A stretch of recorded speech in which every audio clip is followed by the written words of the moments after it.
The good news is that there are off-market sites out there ready for you to develop for your property development business. The bad news is that you're going to have to look at a lot of sites in order to find ones that stack up, in other words, that are viable propositions.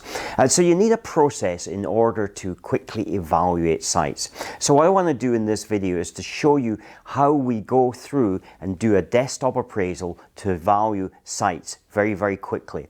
In fact, once it's set up, and it does take a little bit of setting up, once it's set up, we can evaluate a site within usually 20 to 30 minutes. And this is a desktop appraisal. We will then decide if it stacks up at that point, whether it's something we want to move forward with and do a further investigation, or whether it's something that we want to reject. Who am I? I'm Jim J. Davidson. I've been a property developer, or my current property development business has been going since 2003. I've always been involved and interested in property. In fact, my brother and I purchased a flat in the student area of Edinburgh in 1973. So I've watched the property business for now over 50 years. And recently I published a book called You Are a Property Developer. And so I kind of hope that you think that I've got some expertise that I can share with you that will be of value. I also have for you a free gift at the end of this video, so please make sure that you watch till the end. For the desktop appraisal of the viability assessment, we created an Excel workbook. It has multiple tabs, and I'm going to talk you through that in just a moment. But in order to carry out this exercise, I've pulled up a property. It actually happens to be an on-market property. And what's kind of interesting is that I originally recorded a video on this probably about 18 months ago for our one of our courses, the Property Developer Mastery course and the Find It course. And it appears that this property is still on the market. In fact, I got a notification about it a couple of weeks ago, and in all honesty, I had actually forgotten that I had even looked at it before. So let me just show you the property here. It's advertised on the market. It's been actually marketed by a company, Bell Ingram, which is quite a reputable, large organization. They're not traditional estate agents. They tend to deal with much larger properties, and they deal with land sale and acquisitions. So here we have got 4 houses. What was interesting when I originally did the original recording was, although the agent had said that there was 4 houses, there was actually only planning permission for 3, and they were chancing their arm a little bit because they had applied to upgrade that to 4 houses. Having looked at through the history of it, in actual fact, they had been refused 4 houses when they originally tried to get the 3 houses. So I was a bit skeptical, I have to say, that they were going to get the 4 houses. However, it transpires that they have actually got the 4 houses here. So here's basically some details on it. You can see what the artist's impression of what it's going to look like when it's finished. There's obviously there's a brochure here somewhere. Yep, there's some particulars here. They've created a nice looking brochure with a lot of telling you how wonderful it is, some of the site plans, and what they're actually using is an existing property that is a bowling green, and this particular part at the back here, interestingly enough, is actually the bowling green clubhouse. So I'm just going to move over onto the council's planning portal. You'll see that there's 19 documents here, and let me just actually go, before I do that, just look at the related history, because it's kind of interesting, because when you look at the property history here, which is sometimes you have to do this, you have to move around sometimes to find all the information.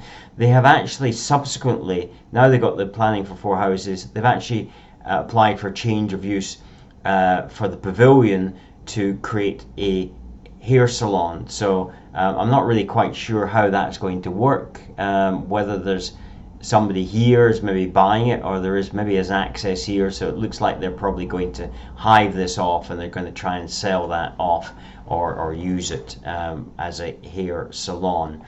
So anyway, if we go back to their planning application for the 4 houses, and we can see here that they've got the various things. There is a decision notice giving them planning, and so they now have that successful planning application. And I just want to show you, just before we go on to the viability assessment, just the existing site plan. So if we actually look at here, you can see that this is basically the bowling green here, and then they have the hair salon that they're proposing, which is currently the pavilion. And there is also another document there. So I couldn't find that, but I just thought I would show you. This is the bowling green here. As you can see, it's laid out to grass here, and this is the clubhouse at the back of it.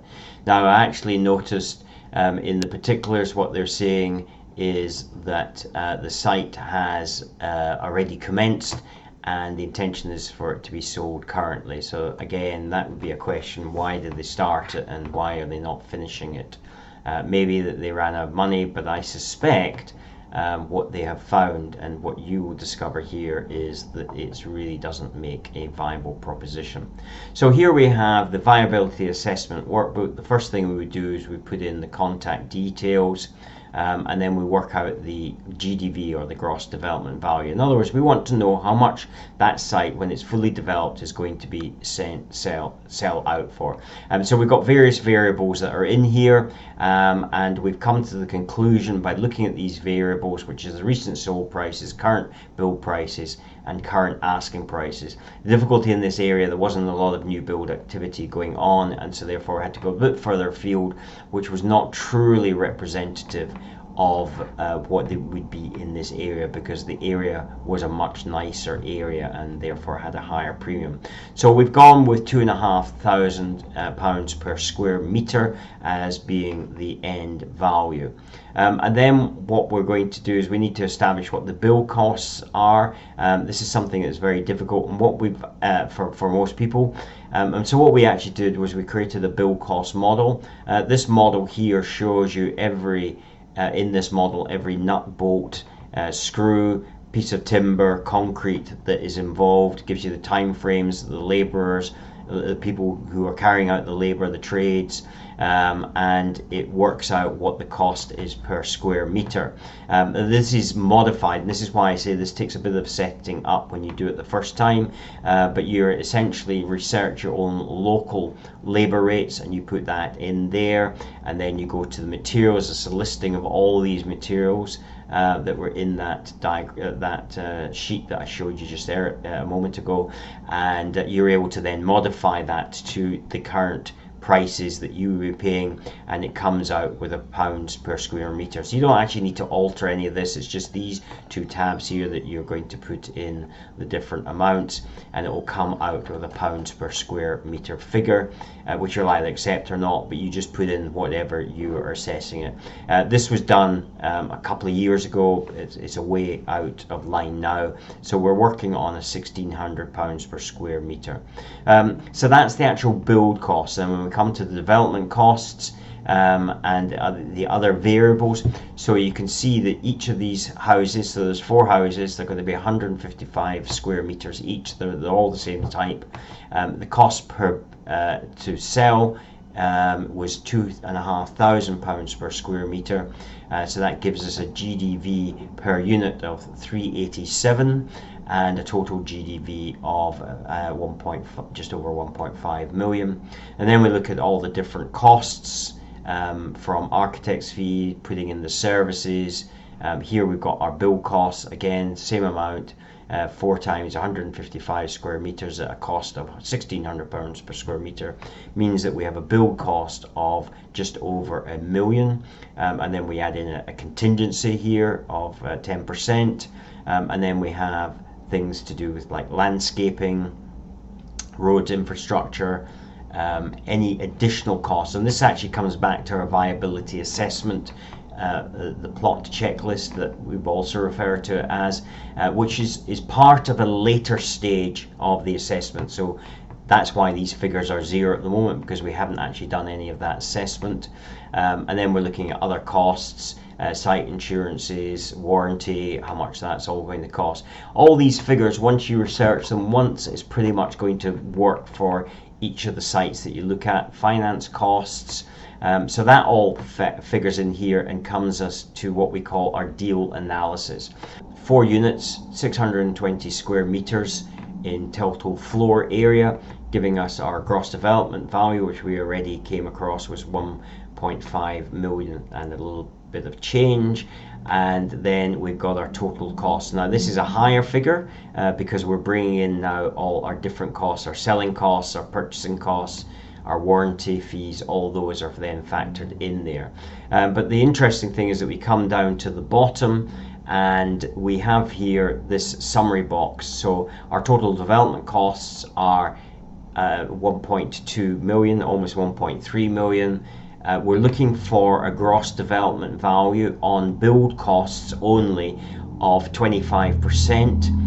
Sorry, not on build costs, of gross development value, but when I say build, that's our build profit. We actually recommend that you also achieve a further profit center because you're buying the land without existing planning. Not in this situation, but normally you'd be buying it without existing planning, and therefore then you'd be looking to make an additional profit center to cover your time that you put into that, and also to mitigate some of your risk. And so we then add those figures up, which gives us our total value, and we actually see that this particular land value, even with all the permissions in place, is 119,530 negative. And so if we actually go back to what they were looking for, they're looking for £300,000 for this site. So if we actually put that figure in there, the asking price is 300,000. We can see that the actual loss that we're going to make on this site is 32,000. So we're going to put in all that work and we're actually not going to make any money out of it. We're actually going to make a loss of it. It's going to eat up our entire profit, and that's without maybe coming across any other problems that we may come across. So this is not a viable site. If it was, we would then move on to the site checklist, which is basically a version that we're offering you, and then we would, if we passed all the other ones, then we would be putting in our offer document, which feeds through to here. So that kind of gives you an idea of our viability assessment, how we actually do it. As I say, it very much streamlines the whole process and makes it much quicker. So after we have carried out that desktop appraisal, we'll move on to a site visit, and we will go and visit the site in order to check out a number of things. And then when it passes that appraisal, we then go into a third level of appraisal, which is much more intrusive. We look at a lot of things there. And then finally it goes to a fourth stage where we're fairly confident this is something that we want to move forward with, and we want to have some legal checks carried out. Up until this point, the only thing it's cost us is time, so our time, but once we get to the fourth stage, then we're actually going to have to spend a little money because we're going to bring in some professionals to look at different things. We might do some trial bores on the particular site to find out what the ground conditions are. We're going to have a lawyer look at it and check that there's nothing there that inhibits us, and we need to look at the overall development. So even though we're looking at the site itself, we need to look a little bit beyond that, because for instance, where are we going to bring in the power? Where are we going to dispose of the surface water? Does that mean us going onto somebody else's land? Can we get permission to be able to do that? Because that could mean that we could build it out and then suddenly find that we can't sell it because we can't get a deed of servitude for that land. So all of this is contained in our site checklist, which I briefly showed you at the end of the description of the viability assessment workbook. It's this document here, it's several pages long, and you can have a look through that and you will be able to make assessments of the site as in the second and third stages of the viability assessment, and it also gives you pointers where to go for the fourth level of assessment. So you can get that. There's a free training to go with it. There'll be a link in the description below, and beyond that we have got another free training that I want to offer you when you land on that page, and you will also get another free gift, which is a very valuable free gift that I've never given away before, and I'm not going to tell you what it is at the moment, but just go and visit the site, get the plot checklist, and then I'll reveal more to you. Thanks for watching this YouTube video, and if you are new to it, remember to subscribe. Take care.